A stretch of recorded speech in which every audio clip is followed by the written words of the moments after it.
So my name is Terence Watson, as you've heard. For those who don't know me, I'm the industry co-chair of our council. I'm standing here on behalf of the RSG, but most of the people on the council are here in the room today as well. And I would like to say they and others, too numerous to mention, have worked tirelessly on this topic for the last pretty much almost 2 years. So I'd like to thank everybody who's contributed to that. So today is a really big day. And I'd like to say, and I've got to say this correctly, otherwise it'll be misrepresented in the press, it marks just the end of the beginning for the Rail Supply Group, with the launch of the sector strategy, moving beyond, indeed, the planning phase and the discussion phase to the committing phase. And it's the committing phase that gets us to be where we want to be. Supply sector together is delivering a set of shared goals now. And I want to emphasise the point, because one of the challenges upon all of us in the design and the model of the rail sector is how we pull it together. And we know that. We've always known it. But this is a solution to that, not a new group operating and acting on their own.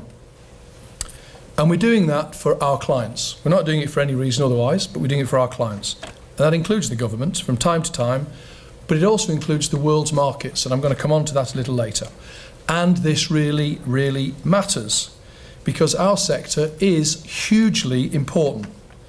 You will now find, and I'm committing to this, and all my council commit to this, to the Secretaries of State, that you will find more common purpose and more shared outcomes. The whole supply system, from multinationals to SMEs, has been involved in the writing of this sector, is involved and is supportive. Indeed, also supportive are our clients who are operating on the council with me, and indeed the unions of Great Britain. Now, our businesses directly employ 124,000 people. That's more than automotive, and Saji may say something about automotive this morning perhaps. The combined turnover of our sector is £7 billion a year, and we generate 3.8 billion in gross added value for the UK economy. So those are pretty significant figures to bear in mind with everything else we're going to talk about today. So our sector matters. And we believe we can make a real impact. We've already made an impact, but we believe we can make a greater impact. Not just to our sector and the railway itself, but to the UK economy. And in the meantime, you know about the UK rail sector. I could talk about it all day today, and I'm sure the RDG will be talking about this at their annual convention tomorrow. And it's a success story, and we believe it is. All the suppliers to the rail sector want to be there, and there's a proof in the fact that it's a sexy sector, and that is that when we have meetings to talk about it, we get companies and suppliers fresh to the rail sector joining us at every single event. There are always newcomers in the room, and they're always interested in joining our sector and sharing in the success. And there's ongoing investment from the government to maintain and upgrade lines, of course, the big projects we all know about, electrification, new rolling stock, etc., and of course HS2. So, now, Terry Morgan. We welcome his report. It was presented just last week, and it sets out a transport and an infrastructure skills strategy for the UK. This is a hugely important piece of work, and I'm really glad to see Terry here today, and thank you for your support, Terry. Ensuring we've got the right people, and enough of them, has become really probably the #1 topic for us all in the UK, and it's an absolutely essential part of any sensible long-term plan. But let me make a point here, and I make it probably before somebody in the audience asks a question later on. Ensuring we've got the right people that really reflect the country we serve is very important to me personally, and I think it's very important to our council. But Terry, we will meet your challenge. We will meet your challenge. You've set us on diversity, and for us diversity is probably the #2 topic. And I'd like to say thank you to Adeline Ginn for joining us today as well, building on the excellent work of Women in Rail, and you'll hear lots more about that this year. We've identified a number of colleagues in this room who we hope will take the council further forward on the diversity challenge in the year 2016. So, So what are the opportunities the sector's facing in the coming years? What we've said is we want to double exports, double export volumes. It's a stunning challenge because it's an area that we are now no longer used to. But without that, and I'll talk about it later, we will not succeed in our domestic markets going forward. We want to attract thousands of new apprentices into our sector. We want to work with the government and Network Rail and TfL and RDG, the train operators, in real long-term sustainable planning. Because planning can kill the supply sector inadvertently, and there are always the laws of unintended consequences which we suffer every single day. And to provide the certainty needed to support strategic investment. Every company in this room is thinking about investing or disinvesting right now. We want to make sure it's an investment, it's a growing investment, and it's for the benefit, long-term benefit of the UK economy. So, the strategy itself, the document itself, which you'll get on departure today. What is actually covered in its 80 pages? The strategy is split into 4 fundamental sections. The first is creating the market conditions for growth. That's further growth. It's for creating the market conditions that will make us grow. The second is the people and skills agenda, and it's in alignment with everything that you've heard has been said on transport and from the RDG and the government. But we identify a map as to how we're going to get there and do something about it. The third, obviously, is technology and innovation. Because if the supply chain can do something and drag this organisation of the railway further forward than it ever imagined it could go, it's got to come from technology.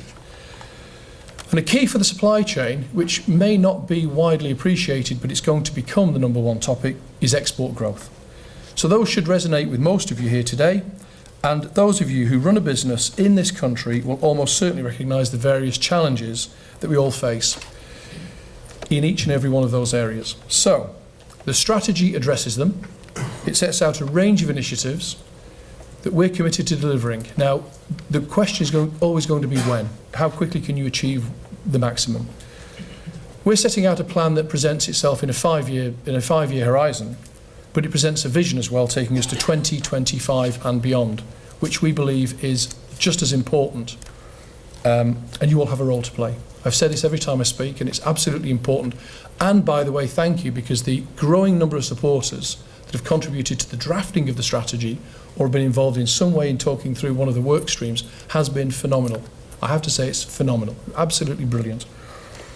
So, I always believe this is about collective endeavour.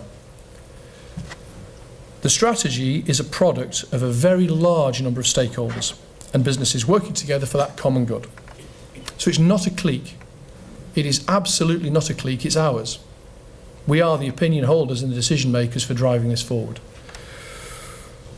And we need you to contribute to the delivery now. So we're moving from that discussion phase to a delivery phase. It's much more challenging, but there we are. There are a number of initiatives contained in the document itself, and you'll see when you get hold of it, there are probably over 25 initiatives that we want to work upon. We've developed those initiatives to meet the issues we think we have head on. That includes the barriers, it includes the difficulties we face in all our businesses today.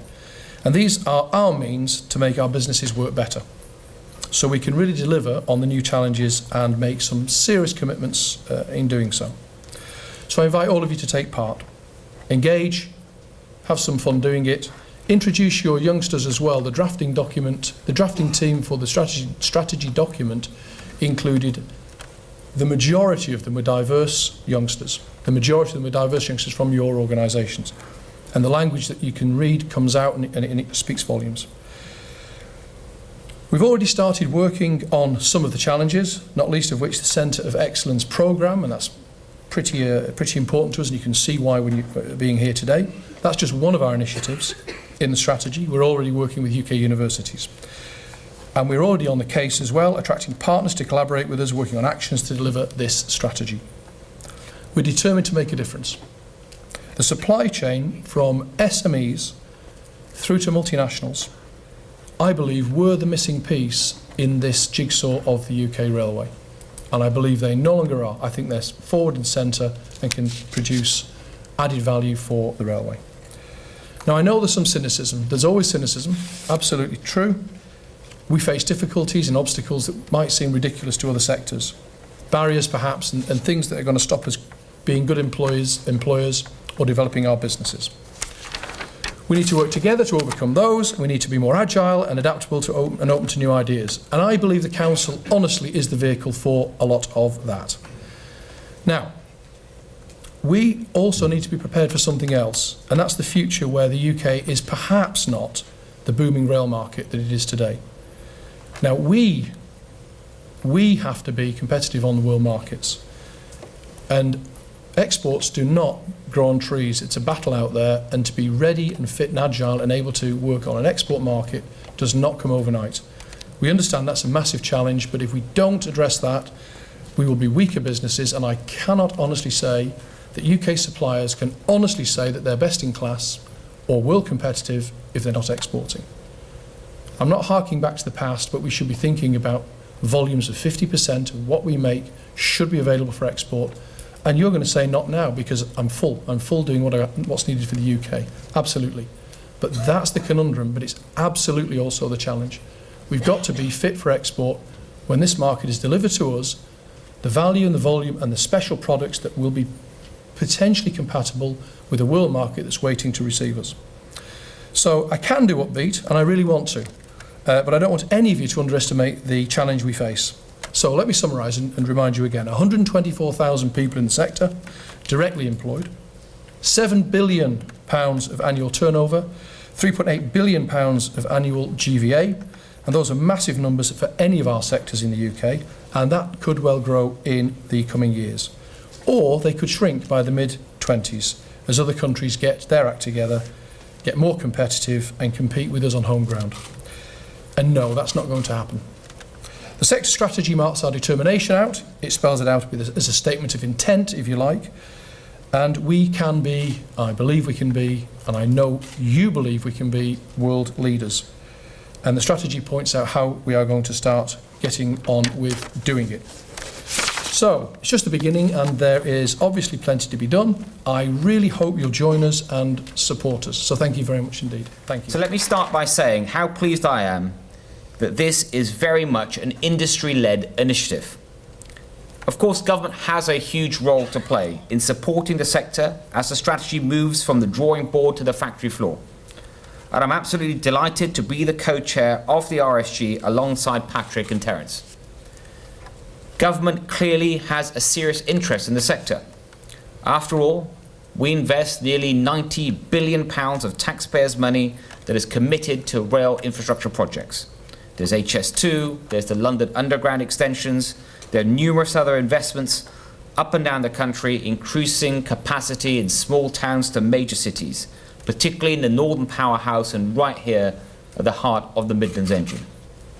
Between them, these projects represent a massive boost for Britain's businesses, helping more people get where they want quicker than ever.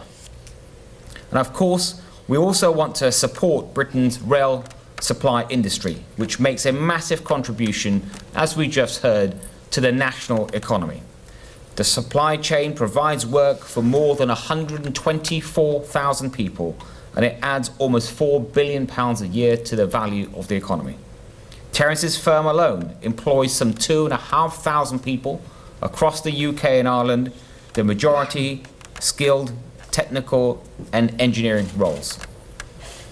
And I was absolutely delighted to hear about Alstom's new investment in the Northwest, which I think is a real vote of confidence in British industry. So both Patrick and I are fully committed to the business of the railways. And we have some incredible expertise, of course, in the civil service, both in the DFT and in my department, Biz.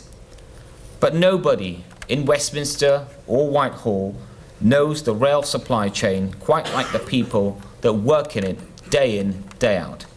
The people in this room, people like you. So it's absolutely right that you're taking the lead in setting out the industry's future direction.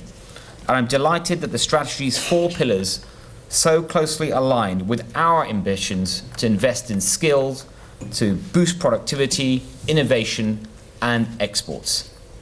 I'm sure you all saw Patrick's launch of the Transport Infrastructure Skills Strategy last week. So I'll leave it to him to talk perhaps in a moment a bit more about skills and innovation.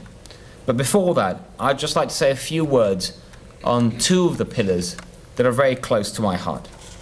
First, productivity, and then exports. Now, productivity is something that we've been hearing a lot about recently.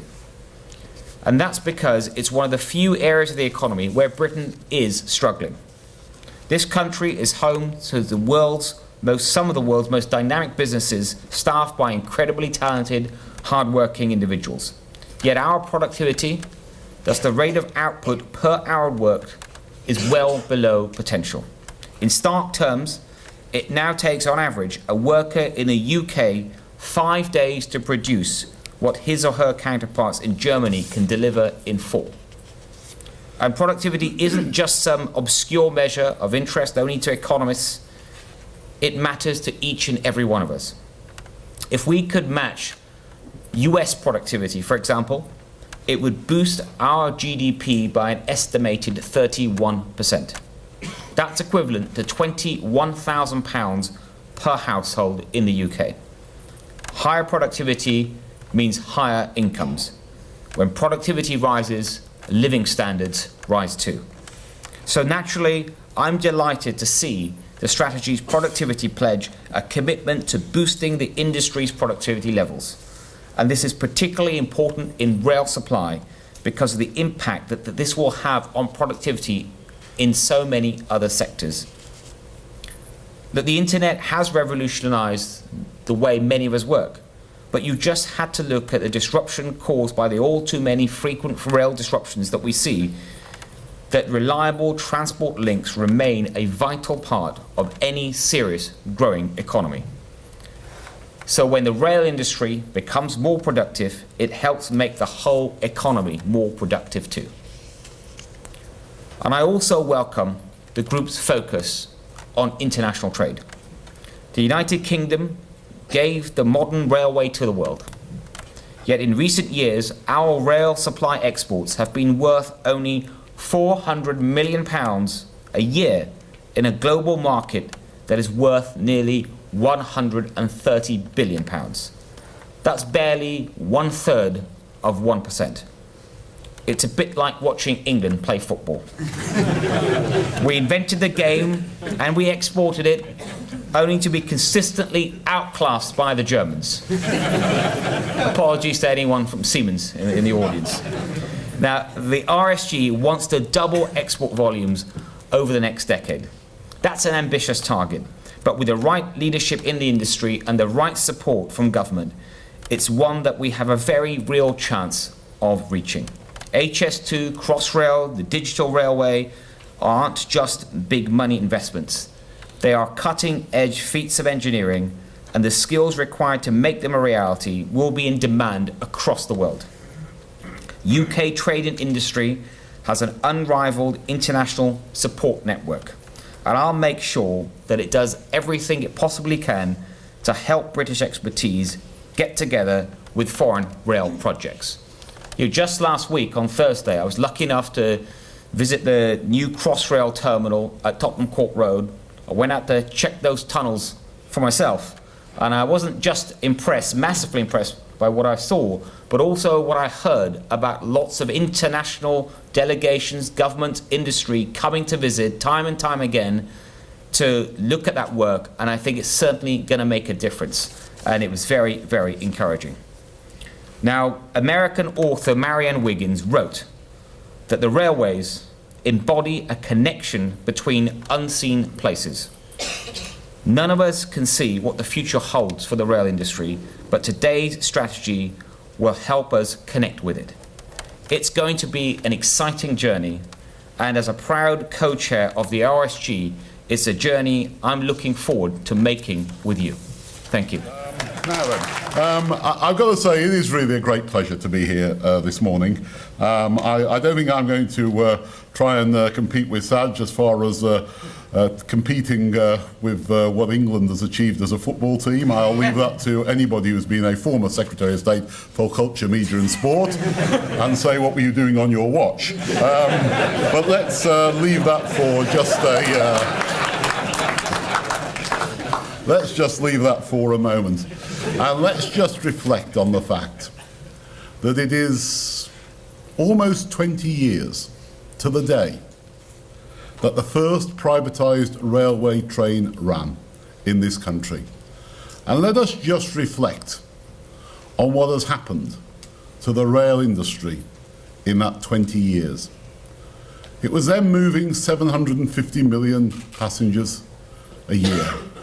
Most people thought the day of the railway was behind us, and that it was not important. How wrong they were. How wrong they are about what the future holds, as I believe, as far as the rail industry is concerned. 750 million journeys, last year 1.6 billion and growing. Customer numbers doubled, rail freight grown by 75%, and our rail supply chain has created the safest rail network in Europe. It is a remarkable achievement. We've begun a new era for the railways. A revolution has taken place in the railway industry. An era where, in which we have got passenger number records are being matched by record government investment too. To maintain our existing and enhance our existing railways, we are spending 38.5 billion in this control period. We're spending 15 billion on Crossrail. We're laying out plans for Crossrail 2. We're building new stations. We're refurbishing old ones. And anybody here who has not seen Birmingham New Street Station, which used to be, let us put it, a bit of a letdown for the second city in the United Kingdom, go and visit it today, because it is outstanding. It is fantastic. We're laying new tracks. We're electrifying more than 850 miles of our network. We're bringing thousands of new train carriages into services, and on top of all that, as Simon rightly said, we are on target to start building HS2 next year. And as he rightly says, operating to Birmingham by 2026, in 10 years' time. Simon has already said, that is nothing in infrastructure planning terms. Just to reassure everybody, actually we've done a huge amount of the work for HS2 already, because we took a paving bill through Parliament which said we should build it. The bill that's going through there now is actually the planning bill. It's a big challenge, it's a big opportunity, and we need the supply chain to pull together and to plan for the future. Not just for the future of what's happening in the United Kingdom, but as Sajid rightly said, for the future of what can happen as far as investment, more jobs and exports is concerned. And that is what the strategy is. A plan for the first time, the rail supply chain as an agreed plan for how to grow its numbers in productivity and enterprise. A plan by how by 2025 the industry will more have doubled its exports, attracted new talent, developed new technology, harness the energy drive innovation of the sector's SMEs, and become a global leader in HS2, in high-speed rail. It is a plan with some great ideas, such as the Rail Supply Excellence Scheme to recognise best firms, products and services, ideas for working with the Small Businesses Commission to find out ways of speeding up payments to small businesses, and an idea for creating a rail supply chain finance forum to improve the bank's understandings of the sector and reduce some of the skills costs. I was very pleased that Terry Morgan agreed last summer to chair a skills strategy for us, because we want to see the skills uprated in the department across the whole of the transport industry, be it road, rail and the aviation industry too. And we're looking to see that improve and increase. We have produced the Rail Skills Plan. We'll coordinate a service so people can apply for jobs across the sector, and we'll support the sector in hiring more engineers, planners, technicians and project managers. All this builds upon the Transport Skills Strategy. Our skills strategy will create 30,000 apprentices in road and rail by 2020 through requiring contractors either to hire one apprentice for every £3 to £5 million spent on a contract, or to ensure that for every 200 people employed, 5 apprenticeships are created each year. So there's much that we share between the purposes of the RSG sector and the government skills strategy. Now, perhaps the one thing, the biggest challenge for us. As I looked around this audience, I did a quick count, and I think I counted around 30 women in the audience. That is something we've got to address. We've got to show that there are plenty of opportunities for women in the rail industry. Crossrail have done it, HS2 are doing it, and I think the industry as a whole needs to wake up and do it as well, because that is 40%, 47% of our workforce, and in the rail industry at the moment, its percentage is in single figures. We've got a huge opportunity. I'm delighted with the publication of this strategy. It is a clear sign that the rail supply chain is grasping the challenges ahead, and that there is great unity of purpose between the government and the industry. We know where we're heading, to a future in which the railways are even more in demand than they are now, a future in which we'll have electrified our main lines, built Crossrail, finished HS2, among much else. And now, thanks to this plan, the rail supply industry also knows how it's going to get us there. It's a great opportunity for us. It's going to be a great journey. You can count on the government support. We want to count on your support in implementing it, not just for the future of your industry, but for the future of our children and their children too, because laying the right foundations to infrastructure in this country is something which we've perhaps put on the back burner for far too long. And you, ladies and gentlemen, are the cutting edge of the nation's infrastructure. Thank you very much indeed.